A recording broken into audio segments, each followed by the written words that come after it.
Здравейте, с вас е Диана Богданова, магистър-психолог, консултант и психотерапевт. И в днешното, надявам се, кратко видео ще си говорим за това как нашето поведение е предимно из основи генетично, биологично детерминиране и къде всъщност в нас се крият онези биологично зададени програми на конкретно наше поведение, било то осъзнато или неосъзнато. И така, всъщност учените са открили в областта на неврофизиологията, че точно определените потребности, най-общо в 3 области разделени, а именно витални, т.е. тези, които са ни биологично жизнено необходимите, за да функционира организма, за да оцелява тялото. Б. Социалните, а именно взаимоотношенията ни с другите, с междупоколенията, с приятели, колеги. И С. Потребностите от себеактуализация, себереализация всъщност имат своята биологична, генетична компонента. И някъде там те са ни биологично предзададени в нашия мозък по условие по рождение. И така, сигурно ви е известно, че за да поддържа тялото една и съща температура в рамките на денонощие с съвсем леки колебания, за да можем да дишаме без да мислим за това как го правим, как мигаме, как преглъщаме, системата сън-бодрстване, за това как организма е в едно постоянно равновесие, като една съвършена система, тъй като системата по условие се стреми към равновесие. И цялата тази идея за хомеостазата, за това дали сме гладни, дали сме жадни, като изключително водещи потребности, всъщност всички тези неща, които изброих, стоят в къде? В нашия хипоталамус. Това е една зона в нашия мозък, където неволево се осъществяват всички тези функции, всъщност, които нашия организъм сам възпроизвежда. Също така в хипоталамуса стои една зона за безопасност, към която се отнася всъщност нашето усещане за болка, което автоматично ни алармира, че нещо се случва и нещо трябва да направим, за да спрем тази болка, както и така нареченото застрашаващо ни всъщност поведение отвън, което отново алармира за опасност, с или без вече наличие на болка, в резултат на което ние сме готови да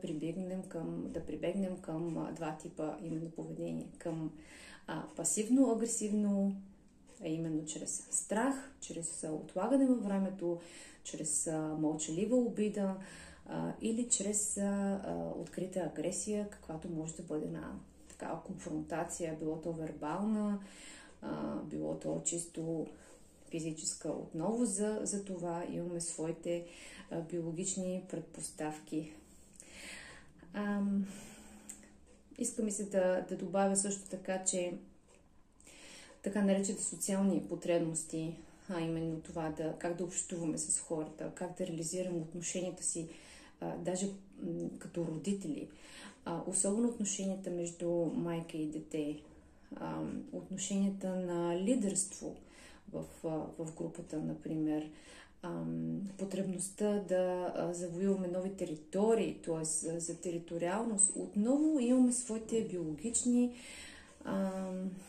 центрове, локализирани в мозъка, където се всъщност произвежда цялата тази активност да доминира изобщо някоя от тези потребности и съответно да бъде толкова и ясно свързана с конкретна емоция.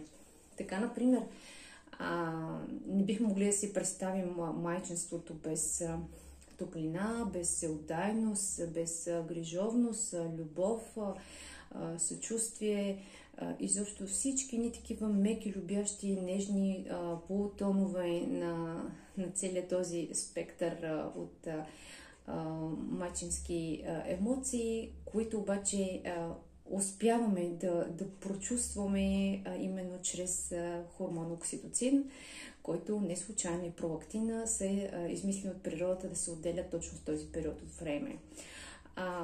Също така, за да бъдем по-завоюващи, да бъдем по-амбициозни, да бъдем по-целепостигащи, лидиращи или открити към териториални завоевания, на нас ни е нужен повече тестостерон.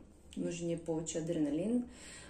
Съответно, сами разбирате, че редица поведения, които ние реализираме абсолютно в социума, в семейството, в работата, в училището, в ежедневния живот, всички тези обаче наши действия са дълбоко биологичен продукт на едни просто циркулиращи хормони в кръвта, които са пряко свързани с производството на емоции, локализирани така наречената лимбична система, много в нашия мозък. Тоест отново търсиме биологичната компонента на нещо дълбоко социално на пръв поглед.